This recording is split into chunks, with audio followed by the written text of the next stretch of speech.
Hi, I am Magdalena Baczewska and you're watching Bach at Home.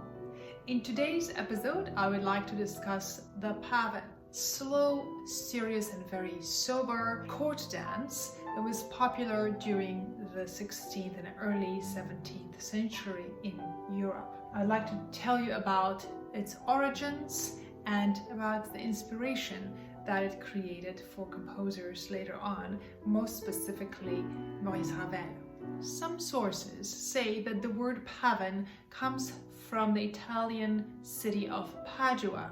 Others believe that it is the Spanish word pavon, meaning peacock. Whatever the case, the dance is very serious, slow and noble.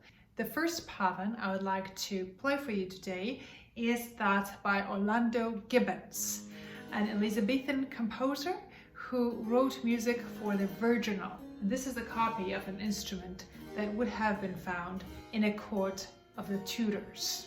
You will notice in this Lord of Salisbury Pavan by Orlando Gibbons, and this will be the case with other pavans as well, that the dance is extremely sober and does not feature a whole lot of flourish or virtuosic passages. Outside of the trills, which simply prolong the notes, you will hear a very simple, serious and noble kind of a dance.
The pavans of the Renaissance and the early Baroque have inspired composers of later generations.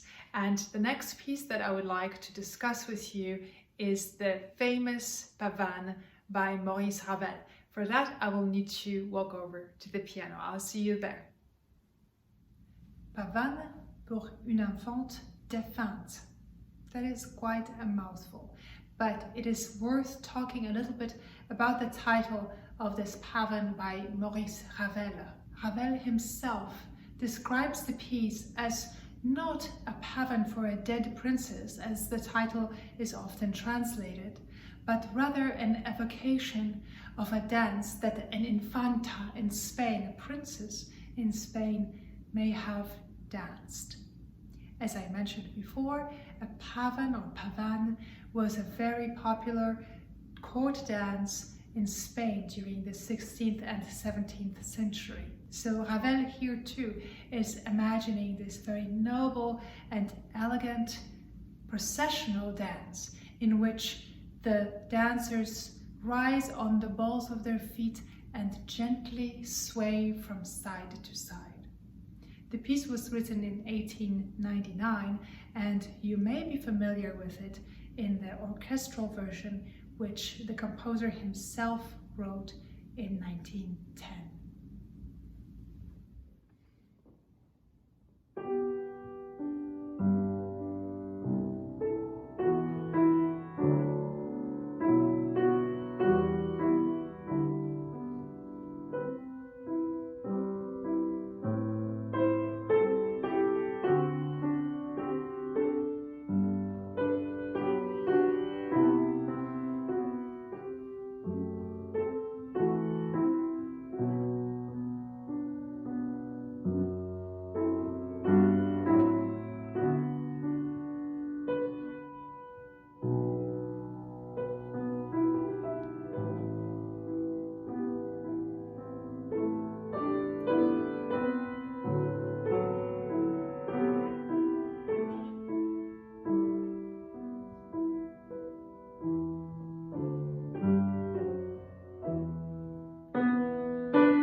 voila, here is your short explanation of the pavan, its origins and influence. I very much hope that you found it instructive, and I invite you to subscribe to this channel where you will find more videos weekly on the Bach at Home playlist. Thanks for joining me. Stay well.